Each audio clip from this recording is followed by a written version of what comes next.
Pemirsa, saya Putri Nabila kembali bersama Teras Warta, menghadirkan informasi terpercaya dan aktual untuk Anda. Kota Bogor memperingati Hari Kesiapsiagaan Bencana Nasional pada Selasa 29 April 2025. Apel siaga digelar di Lapangan Kresna, dipimpin langsung oleh Wali Kota Dedi Abdurrahim. Kegiatan ini melibatkan BPBD, TNI, Polri, relawan, dan masyarakat sipil sebagai bentuk pelatihan bersama dalam menghadapi potensi bencana. Pemerintah menekankan pentingnya kesiapan dimulai dari rumah tangga, dengan harapan membangun budaya tanggap yang menyeluruh dan berkelanjutan. Simak berita selengkapnya. Selasa pagi 29 April 2025, Lapangan Kresna Kota Bogor menjadi saksi apel peringatan Hari Kesiapsiagaan Bencana Nasional. Wali Kota Bogor, Dedi Abdurrahim, memimpin langsung kegiatan yang melibatkan unsur BPBD, TNI, Polri, relawan, serta masyarakat sipil. Ya, yang pertama tentu Kota Bogor sebagai salah satu daerah kota yang punya risiko bencana yang tinggi, tentu harus mempersiapkan diri, bukan hanya aparat TNI, Polri, dan pemerintah daerah, tetapi juga bagaimana masyarakat juga mempersiapkan diri menghadapi kebencanaan. Pemerintah berharap budaya siaga tak berhenti sebagai slogan, melainkan tertanam sebagai kebiasaan. Seperti halnya kesiapsiagaan, aksi solidaritas juga membutuhkan kesadaran bersama. Aksi ini kembali digelar di Kota Bogor lewat inisiatif unik bertajuk Pasar Gratis, bertempat di kawasan Pasar Grosir Bogor Merdeka. Sekelompok pemuda membagikan berbagai kebutuhan secara cuma-cuma bagi mereka yang hidup di pinggir garis sejahtera. Aksi ini bukan semata bantuan, tapi sebuah protes atas kesenjangan sosial yang kian melebar. Berikut liputannya. Selasa malam, di kawasan Pasar Grosir Bogor Merdeka, sekelompok pemuda menggelar pasar gratis. Aksi ini menyediakan pakaian, makanan, dan barang kebutuhan lain yang dibagikan tanpa syarat. Sasaran mereka jelas, masyarakat yang terpinggirkan, tunawisma, pengamen, pengemudi ojek daring. Bagi para penggagas, ini bukan kegiatan amal, tapi bentuk protes atas ketimpangan sosial yang dinilai semakin tajam. Waktu itu tuh kita terinspirasi dari Pasar Gratis Bandung ya, karena Pasar Gratis Bandung itu nge Instagram, cuman kayak perorangan. Setelah kita lihat tentang Pasar Gratis Bandung itu, kita datang ke Bandung kan untuk cari tahu pasar gratis itu apa sih, pasar itu tuh apa dan sebagainya. Jadi kita benar-benar pengen tahu banget nih si pasar gratis itu apa, baru kita bawa ke Bogor untuk dijadiin di Bogor. Itu tadi rangkaian informasi yang berhasil kami rangkum hari ini. Semoga menjadi pijakan untuk memahami keadaan. Teras Warta akan terus menghadirkan berita yang aktual dan berimbang. Saya Putri Nabila, pamit undur diri, terima kasih dan sampai jumpa.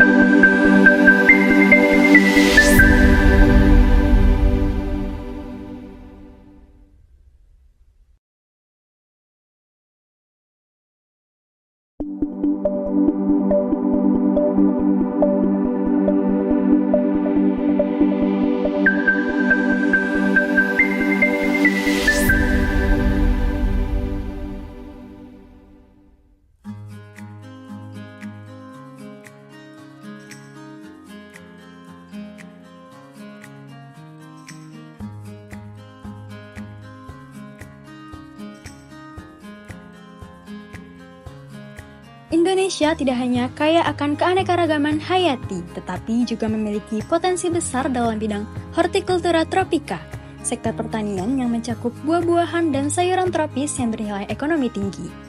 Di tengah pentingnya pengembangan sektor ini, Institut Pertanian Bogor melalui Pusat Kajian Hortikultura Tropika atau PKHT hadir sebagai lembaga riset yang berperan strategis dalam membangun ilmu pengetahuan, teknologi, seni, serta sumber daya manusia untuk mendukung mata rantai agribisnis dan agroindustri hortikultura Indonesia.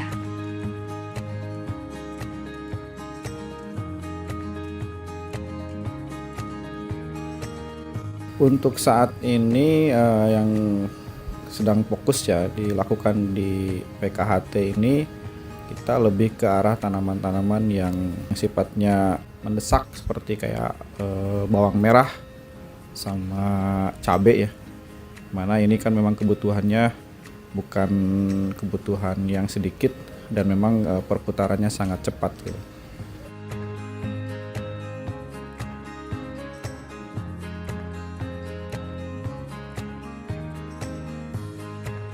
PKHT IPB didirikan pada tahun 1991 dan awalnya fokus pada penelitian tanaman buah tropika. Seiring waktu, sejak tahun 2011, cakupan penelitian diperluas ke tanaman sayuran seperti cabai, kentang, dan bawang.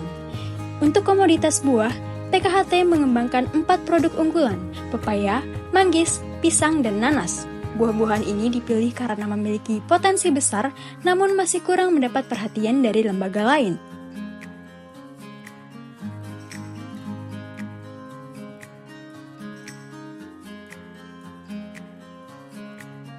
Tantangannya kalau memang kita bergerak lebih banyak di budidaya ya. Yang namanya kita tahu kalau yang namanya budidaya kita pasti berhubungan dengan hama, penyakit dan kendala-kendala di lapang itu.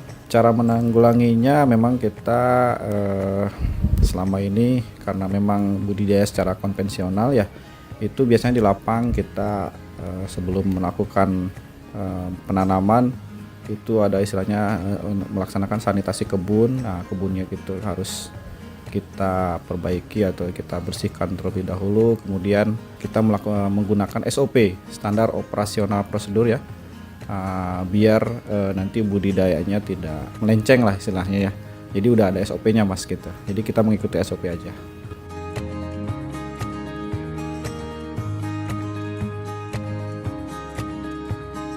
Di bidang sayuran, PKHT memiliki produk unggulan seperti bawang merah varietas SS Sakato.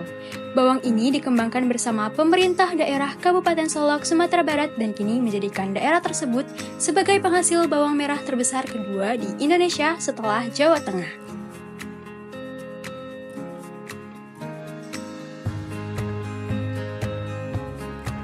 Namun, di balik keberhasilan ini, PKHT juga menghadapi tantangan, terutama dalam hal pendanaan riset yang masih dilakukan secara mandiri.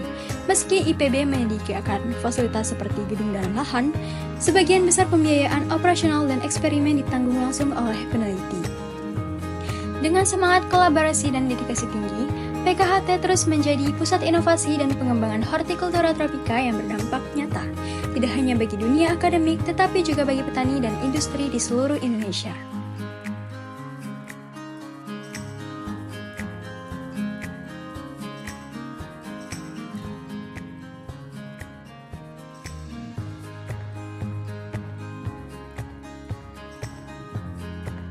Terima kasih telah menyaksikan Teras Warta. Jangan lupa jaga kesehatan dan terus dukung kemajuan pertanian Indonesia. Teras Warta pamit undur diri, sampai jumpa.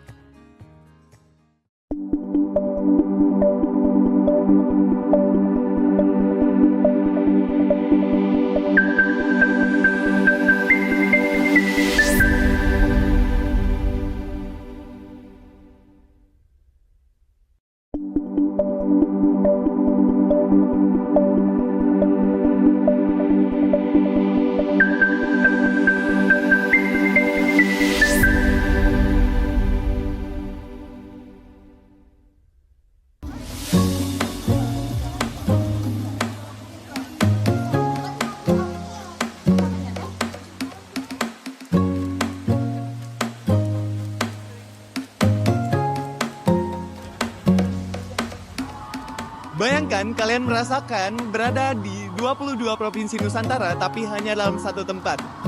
Jadi kali ini saya sedang berada di salah satu event budaya terbesar Sebogor Raya, Festival Budaya Nusantara ke-16.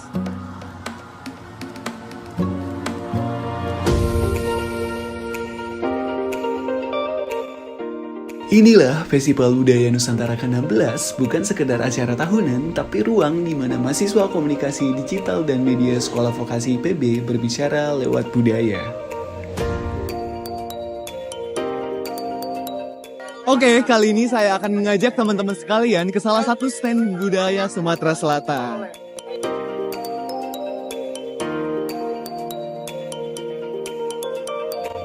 Dilihat-lihat baju yang kalian pakai ini bagus dan megah sekali. Boleh diceritakan kalau ini tuh baju apa? Untuk pakaian yang kami gunakan itu adalah pakaian Aisan Gede.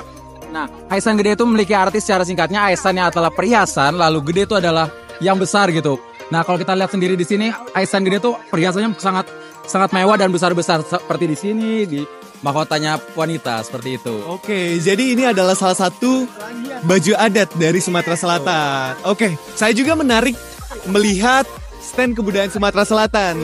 Ini namanya apa ya? Kami mengambil corak-corak dari rumah adat gitu sih. Lebih spesifik ke rumah adat Ya. di suatu hal seperti rumah adat yang ada di Papua yang ini, lalu seperti gapura yang ada di Bali. Jadi kita Oke, jadi ini hasil kreasi juga, bukan sepenuhnya pakem budaya. Oke, boleh diceritakan nggak filosofi dari tiap ornamen ataupun Oke. teman-teman yang tampilkan di sini? kalau kita lihat bisa di sini ada warna emas menceritakan kayak sebuah arti dari kemewahan itu sendiri yang Kemegahan, Ya, kebesaran, dan tentang Sriwijaya. nah itu dia yang kita juga tahu kalau Sumatera itu adalah pulau emas yang Swardipa kalau nggak salah saya artinya. Lalu merah itu sendiri memiliki arti sebuah keberanian dari sebuah kerajaan Sriwijaya singkatnya seperti itu. Oke, ada apa aja sih di stand rumah adat ini? Oke, di stand ini kami membawakan makanan-makanan, tapi memang belum ada. Jadi yang pertama kita membawakan pempek yang khas Palembang. ya. Pokoknya ayo Lalu yang kedua adalah tekwan itu sendiri. Lalu yang ketiga adalah mie celor. Dan yang terakhir adalah alpukat kocok. Oke.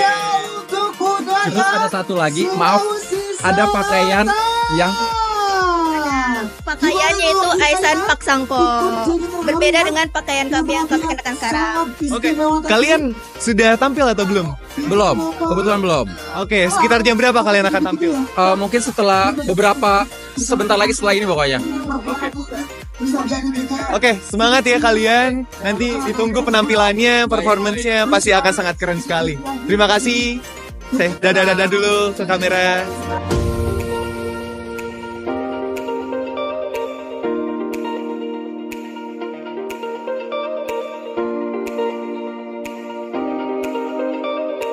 ...22 provinsi, satu panggung, mereka membawa pulang sepotong budaya ke tengah masyarakat.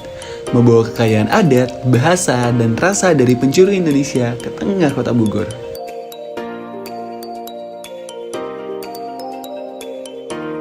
Festival Budaya Nusantara ke-16 adalah ruang temu antara masa lalu dan masa kini. Tradisi yang dahulu lahir dari tanah dari keringat leluhur, kini kembali ke tubuh lewat semangat muda, lewat mereka mahasiswa. Di tangan generasi baru, budaya tak lagi sekedar warisan. Ia menjadi napas, menjadi gerak, menjadi bahasa yang terus hidup. Setiap langkah tarian, setiap irama, setiap cita rasa adalah cara mereka menyapa Indonesia dengan cara paling tulus.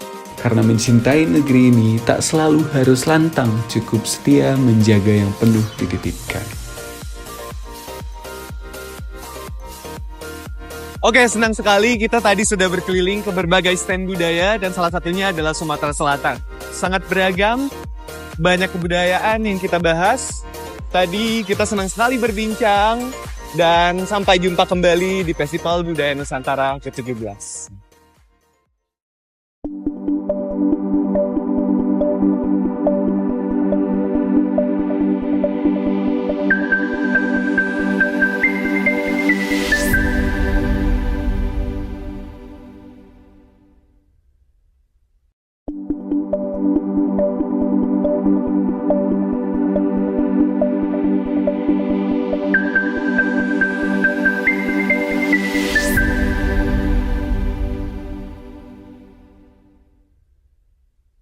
Oke geng, jadi kita udah disambut nih sama air mancur. Wuh, keren banget ya. Fun fact, kameramen saya ternyata takut dia naik laptop.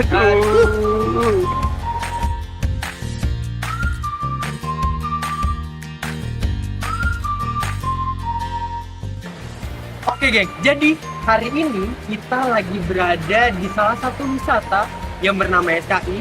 Tempatnya ada di Tajur, Kelurahan Katulampa. Kali ini kita bakalan banget cobain wahana-wahana yang ada di sini. Stay tune aja bareng kita bersama Teras Warta.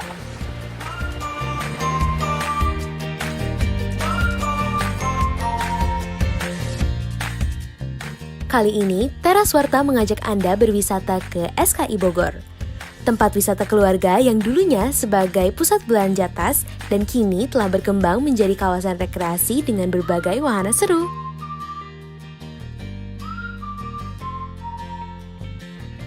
Jadi karena emang di sini banyak banget wahana, nggak mungkin dong kita nggak cobain. Nah, kita bakal cobain nih salah satu wahana yaitu Flying Fox, teman-teman. Tuh, kalian bisa lihat.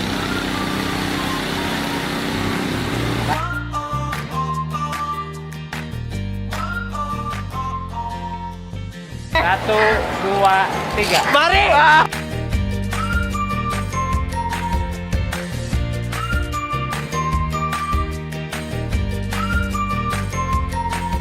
Sangat tinggi teman-teman. Tadi juga untungnya saya dibarengi oleh teman saya, Dika namanya.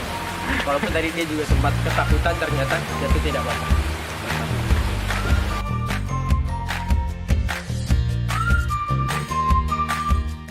SKI memiliki banyak aktivitas menarik yang bisa dicoba bersama keluarga.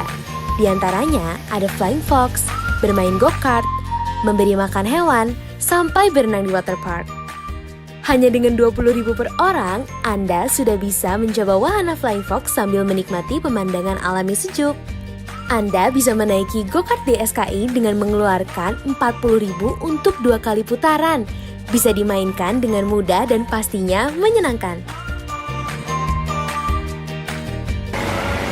Oke, kita habis menggigil tadi sama Dika naik Flying Fox.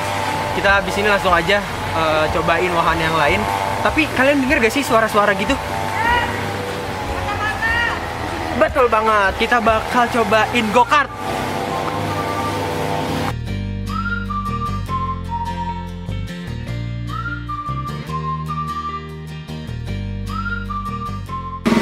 Oke, wahana go-kart kali ini cuman saya aja yang main karena Dika ternyata dia belum bisa naik mobil. Gak apa teman-teman, ikutin terus.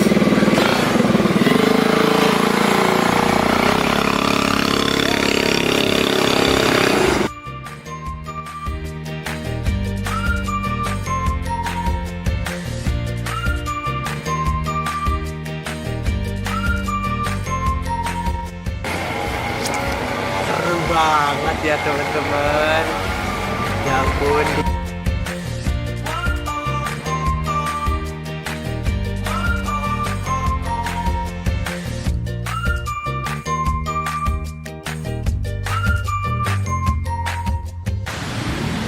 Setelah kelar jadi pembalap, kita lanjut lagi aktivitas kita sebagai peternak. Ternak apa sih teman-teman? Ternak kelinci. Ayo ikut. Setelah puas menantang adrenalin, waktunya bersantai dengan aktivitas yang menggemaskan, memberi makan kelinci. Tak hanya kelinci, di sini juga tersedia hewan lain seperti merpati, ayam, dan angsa untuk diajak interaksi. Ini juga nih kelincinya besar banget teman-teman. Nah, kalian tahu gak sih kelinci itu mereka rentan sekali terkena penyakit kalau misalnya lagi musim hujan seperti ini, musim pancaroba. Nah, untuk menjaganya salah satunya dengan menutrisi mereka dengan makanan-makanan yang berkualitas. Salah satunya itu ada daun pepaya. Nah, daun pepaya itu sangat bagus untuk imunitas si kelinci. Seperti itu teman-teman.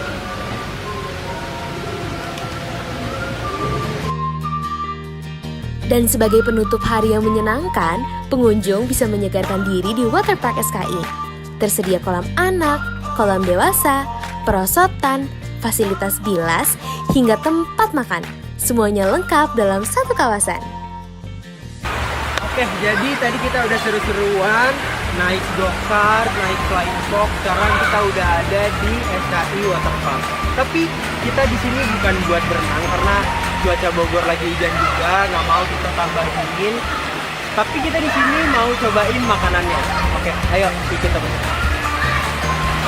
Tapi sebelum kita makan, yuk kita coba tanya salah satu pengunjung di sini gimana sih pengalamannya di SKI Waterpark.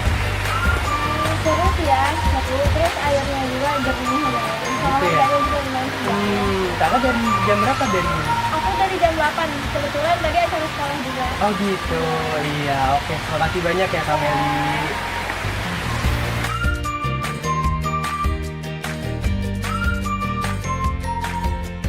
Oke, kita baru aja pesen menu pamungkas di setiap seluruh waterpark di Indonesia. Apa itu?